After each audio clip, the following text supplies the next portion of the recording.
What if I told you that the secret to getting someone to say yes has almost nothing to do with your actual argument? That the most important part of persuasion happens before you even make your request? Well, that's the whole idea behind pre-suasion. It's the art of setting the stage, of getting people ready to agree with you before you've even said a word. So, our source for this, Dr. Robert Cialdini, kicks things off with a pretty wild confession. As a young guy, he actually learned palmistry. And what blew his mind was how often he was dead-on accurate. Strangers would just be floored, saying, "How did you know that?" But here's the thing. The secret wasn't in their hands. It was all about how he prepped them to believe him in the first place. And that, right there, is the whole game. Cialdini calls these privileged moments. Think of them like little windows of opportunity where you can point someone's attention towards a specific idea, which makes them way more open to what you're about to say. It's all about framing. Okay, so how do you actually create these moments? Well, you've got to start by understanding what our brains are naturally wired to pay attention to. So let's dive into the most powerful, automatic attention getters out there, the attractors. Our brains are basically running on ancient software.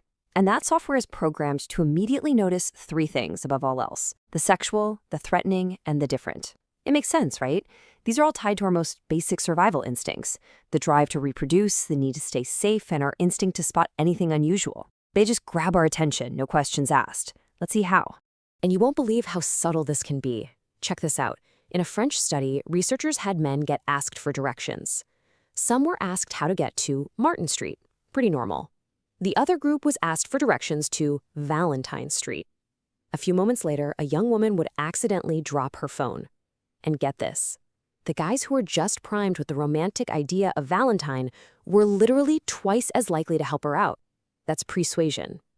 Yeah, sex sells. Advertisers have known this forever. And this is a big but, there's a catch. Using sexy imagery works like a charm if you're selling something that's actually related, like perfume or nice clothes.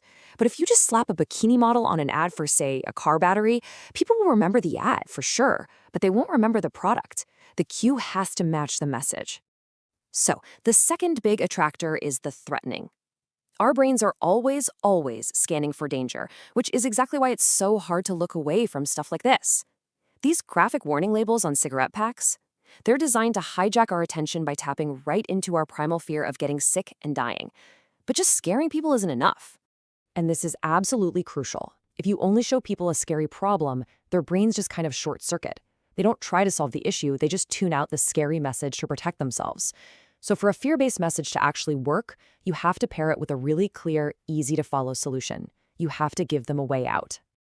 Okay, so we've seen how to grab attention. But how do you hold on to it? To really get that, we're going to use a really powerful technique, a mystery. We're going to dig into a real historical puzzle that, honestly, makes absolutely no sense at first glance. Just think about that for a second. At the absolute peak of their power, the big tobacco companies were lobbying the government to make their own TV commercials illegal. Why on earth would a business fight to stop itself from selling its own product? It's a total head-scratcher. The answer to this crazy puzzle lies in a much deeper kind of persuasion. So to crack this case, we need to look at the forces that don't just catch our eye, but that actually magnetize our minds. So once you've got someone's attention, how do you make it stick? Well, you use what Cialdini calls the magnetizers. These are the ideas that pull our focus inward and just hold it there. These three are incredibly powerful because they tap directly into our inner world. We are just fundamentally fascinated by ourselves. We absolutely hate leaving things unfinished, and we just can't resist a good puzzle. Come on, be honest. You look for yourself, right? Every single time. That is the raw power of the self-relevant. Anything about us is like an unbelievably strong magnet for our attention. We just can't ignore it. When a message uses our name, or talks about our interests, or even just uses the word you, we are hardwired to lean in and listen a little closer. So there's this great story about a psychologist who noticed something weird about a waiter in a packed restaurant. This waiter could remember a huge, complicated order for an unpaid table perfectly, but the second the bill was paid, he couldn't remember a single thing they ordered. His brain, needing that sense of completion, held onto the information until the task was officially done. This is the secret sauce behind every cliffhanger in your favorite TV show. The writers leave the story hanging on purpose, because they know it'll live rent-free in your head, nagging at you until you come back to see what happens next. It's like a mental itch that you just have to scratch. And that brings us to the ultimate attention magnet, the mysterious. See, a mystery is really just a special kind of unfinished story. When we're faced with a puzzle, like, what's up with the Mona Lisa's smile? Or, hey, why would a company want to ban its own ads? Our brains get pulled right in. We're compelled to look for clues and find the answer. All right, we've got the clues. We understand what grabs our attention and what holds it. Now, with the power of this mystery keeping us hooked, let's go back to our big tobacco puzzle and finally solve it. Okay, here is the brilliant, twisted logic. Let's walk through it. It all came down to a government rule called the Fairness Doctrine. Basically, this rule said that for every dollar the tobacco companies spent on TV ads, the networks had to give free airtime to the other side. In this case, for these incredibly powerful anti-smoking ads. The tobacco industry was literally paying to have their own business attacked on national television. So what was their genius move? They realized the only way to get those devastating counter ads off the air was to get rid of their own ads, which were triggering the rule in the first place. And just how effective were those counter ads? Well, in the 3 years they were on the air, tobacco use in the US saw a massive, unprecedented drop of nearly 10%. The industry was getting crushed. And here it is, the punchline. The moment the ban they fought for went into effect in 1971, poof, the anti-smoking ads were gone.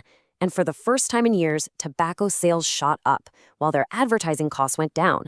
It was one of the most brilliant and sneaky business moves in history. By framing this whole thing as a mystery, we got your mind engaged in a way that a boring list of facts never could.